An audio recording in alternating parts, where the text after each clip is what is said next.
बिस्मिल्लाहिर्रहमानिर्रहीम। अस्सलाम वालेकुम डियर स्टूडेंट्स। तो आज हम अपना फिजिक्स चैप्टर नंबर 12 का जो हमने टॉपिक शुरू किया था कूलम्स लॉ उसको कंप्लीट करेंगे। पिछले लेक्चर्स में हमने Coulomb force in free space निकाला था जो कि हमारे पास थी F is equal to 1/4πe0 Q1 Q2 divide by R square, जो कि हमारे पास इक्वेशन थी 12.3। आज हम इसको मजीद डिस्कस करेंगे। जैसा कि मैंने आपको बताया था कि कूलम फोर्स जो है वो एक म्यूचुअल फोर्स है, और म्यूचुअल फोर्स होने का मतलब ये है कि अगर फॉर एग्जांपल हमारे पास एक चार्ज है Q1 और Q2, ठीक है। फॉर एग्जांपल Q1 की वजह से Q2 पर जो फोर्स लग रही है वो हमारे पास है F21, और फॉर एग्जांपल हमारे पास Q2 की वजह से Q1 पर जो फोर्स लग रही है वो है हमारे पास F12। तो जैसा कि आप यहाँ देख सकते हैं कि जब चार्ज Q1 ने Q2 पर फोर्स एग्जर्ट की जो कि F21 थी, तो Q2 ने भी ऑपोजिट रिएक्शन करते हुए Q2 ने भी Q1 पर फोर्स एग्जर्ट की F12 इक्वल लेकिन ऑपोजिट। तो हम इसको यूं राइट डाउन कर सकते हैं कि जब Q1 पर फोर्स एग्जर्ट की Q2 ने F12,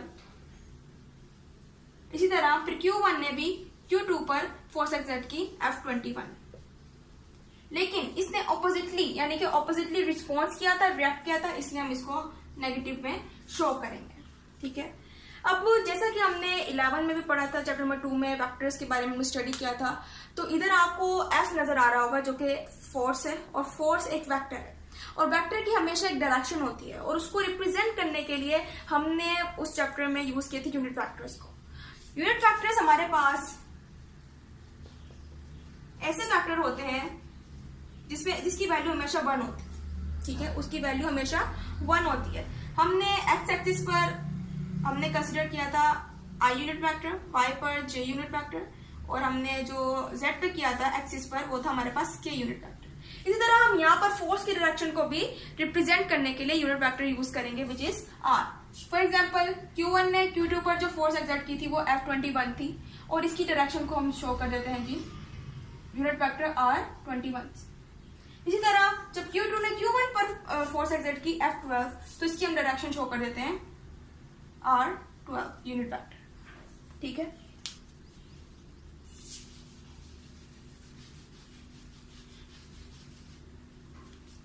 ठीक है, तो हम इसको यूं भी लिख सकते हैं जैसा कि हमने अभी लिखा था F12 is equal to minus F21, तो हम इसको यूं भी लिख सकते हैं कि R12 is equal to minus R21, यानी कि इसकी डायरेक्शन ये थी लेकिन उसने ऑपोजिटली रिएक्ट किया।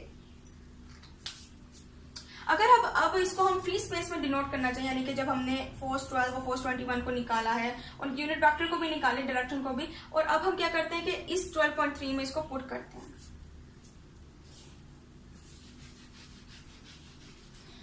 हमारे पास फोर्स 21 थी जो कि Q1 की वजह से लग रही थी Q2 पर, ठीक है। तो हम F21 पहले पुट करके देख लेते हैं कि हमारे पास फ्री स्पेस में क्या निकलती है, 1/4πe0, ठीक है। हमारे पास वही चार्ज है Q1 Q2, उनका डिस्टेंस है R स्क्वायर, ठीक है, और हमारे पास यहाँ पर यूनिट वेक्टर आ जाता है 21। फोर्स 21 थी इसलिए हमारे पास यूनिट वेक्टर भी है 21। अब हम एक मिनट,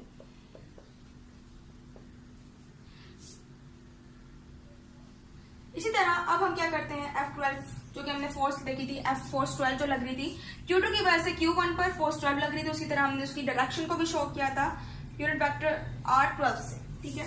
अब इसको भी हम फ्री स्पेस में देख लेते हैं 1/4πe0, वैसे ही फ्री स्पेस में इसी तरह Q1 Q2 चार्जेस थे, डिस्टेंस था, और हमारे पास यहाँ पर यूनिट वेक्टर R12, ठीक है। तो ये हमारे पास क्या आ गई, दो इक्वेशन आ गई जिसके अंदर हमने दो फोर्सेस का बताया जो कि म्यूचुअल फोर्सेस है, ठीक है। F21 जब फोर्स लगी तो बदले में इक्वल फोर्स लगी F12, यानी कि दोनों फोर्सेस इक्वल भी है और ऑपोजिट भी है, ठीक है।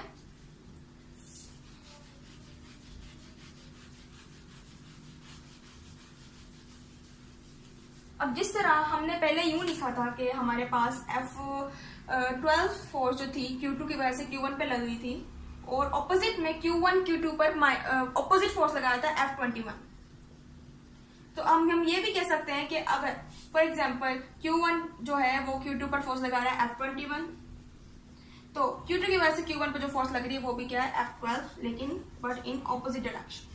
तो ये हमारे पास क्या है कि हमारे पास म्यूचुअल फोर्सेस है, चाहे जो भी ऑपोजिट लगेगी, लेकिन ये हमेशा इक्वल फोर्सेस ही कहलाएंगे।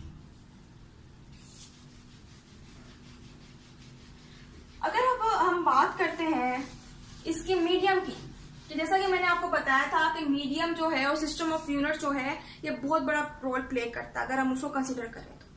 अगर अब हम बात करते हैं फॉर एग्जांपल हमारे पास दोनों चार्जेस जो हैं, ठीक है ना, Q1 और Q2, इनके दरमियान का जो हमारे पास मीडियम है उसका अफेक्ट क्या आ रहा है, ठीक है ना, उसका अफेक्ट अब हम स्टडी कर लेते हैं कि उसका अफेक्ट क्या आ रहा है। हमारे पास जो फोर्स है इलेक्ट्रोस्टैटिक फोर्स, जो कि इन दोनों चार्जेस को जोड़ के रखी हुई है या फिर इनको रिपेल कर रही है, ठीक है।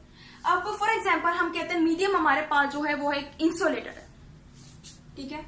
अब इंसुलेटर जब हमारे पास होता है तो हम उसको हमेशा रेफर करते हैं एज अ डाइइलेक्ट्रिक, और डाइइलेक्ट्रिक अगर दोनों चार्जेस के दरमियान में मौजूद है तो ये हमेशा इलेक्ट्रोस्टैटिक फोर्स को रिड्यूस करते हैं। लेकिन फ्री स्पेस में डाइइलेक्ट्रिक के लिए हम एक कांस्टेंट यूज करते हैं, और वो कांस्टेंट हमारे पास है एब्सोल्यूट आर का, मतलब के रिलेटिव परमिटिविटी,